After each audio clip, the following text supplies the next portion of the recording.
আজকে শোক প্রস্তাব উপস্থাপন করছি। নতুন সরকার, নতুন মন্ত্রিসভা, আর সেই মন্ত্রিসভার প্রথম বৈঠক, অনেকেরই প্রথম ক্যাবিনেট বৈঠকের অভিজ্ঞতা। শুরুতেই প্রধানমন্ত্রীকে ফুলেল শুভেচ্ছা জানান দায়িত্বপ্রাপ্ত মন্ত্রীরা। সদ্য প্রয়াত আওয়ামী লীগের সাবেক সাধারণ সম্পাদক সৈয়দ আশরাফুল ইসলামের জন্য শোক প্রস্তাব গ্রহণ করা হয়।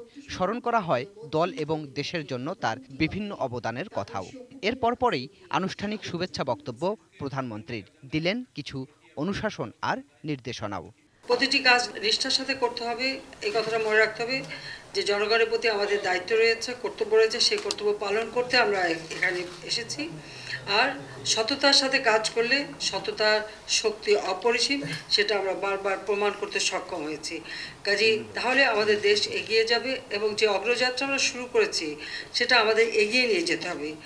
প্রথম বৈঠকে অনুমোদনের জন্য ওঠে ৭টি প্রস্তাব, আর প্রথমেই ছিল একাদশ জাতীয় সংসদের উদ্বোধনী অধিবেশনে রাষ্ট্রপতির ভাষণের খসড়া।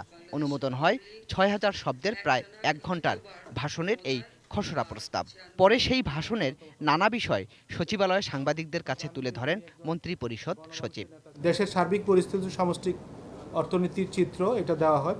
সুশাসন প্রতিষ্ঠায় সরকারের গৃহীত কার্যক্রম, রূপকল্প ২১ এবং ৪১ বাস্তবায়নে গৃহীত কর্মসূচির রূপরেখা, দেশের আর্থসামাজিক উন্নয়নে গৃহীত পদক্ষেপ ও সাফল্য, ডিজিটাল বাংলাদেশ বিনির্মাণে আইসিটি প্রযুক্তির উন্নয়নে বিভিন্ন কর্মসূচি বাস্তবায়ন।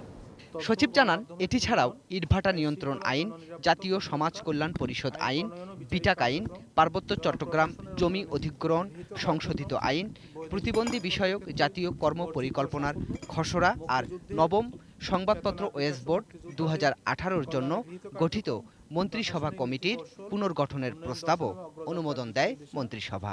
সড়ক ও সেতু মন্ত্রী মহোদয়, তারপরে কৃষিমন্ত্রী মহোদয়, স্বরাষ্ট্রমন্ত্রী মহোদয়, শিল্পমন্ত্রী মহোদয়, তথ্যমন্ত্রী মহোদয়, এই ৫ জন গেলেন মন্ত্রী, আর সংস্কৃতি বিষয় প্রতিমন্ত্রী মহোদয়, আর শ্রম কর্মসংস্থানের প্রতিমন্ত্রী মহোদয়, এই ৭ জন।